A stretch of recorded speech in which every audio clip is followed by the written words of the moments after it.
Hello students, this is the ninth video of environmental issue and topic covered in this video is a case study of Delhi and Euro 2 norms. So let's start.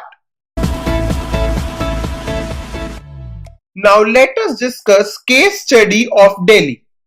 Delhi was ranked 4th among the 41 most polluted cities of the world. Air pollution was a serious problem in Delhi. So, a public interest litigation, that is PIL, was filed in the Supreme Court. Public interest litigation means legal action introduced by court itself, not by any party. So if there is a legal action which court takes itself, it is known as public interest litigation. Under this public interest litigation, Supreme Court ordered the government to shift fuel of the public transport from diesel to CNG.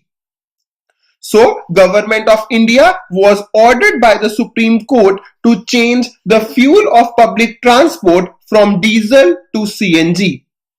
Now, the CNG had many advantages. The first advantage of CNG is that it burns more effectively as compared to diesel and petrol, and very little of it is left unburnt.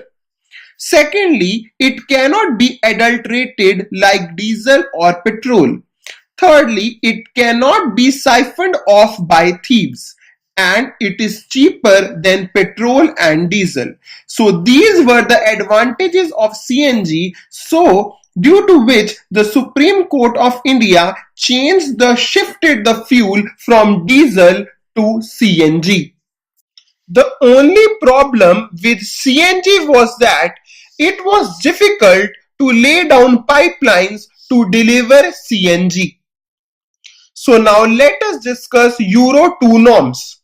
Euro 2 norms were introduced to reduce air pollution. Under Euro 2 norms, sulfur content should be 350 ppm in diesel and 150 ppm in petrol. Level of aromatic hydrocarbon is to be maintained at 42%. In future, the goal of Euro 2 norms was to reduce sulfur to 50 ppm in both petrol and diesel. And lastly, the vehicle engines should be upgraded. There should be upgrade of the vehicle engines of the old vehicles. So if you have gained something from this video, please subscribe now to my channel Ramji Chopra, comment, like and share.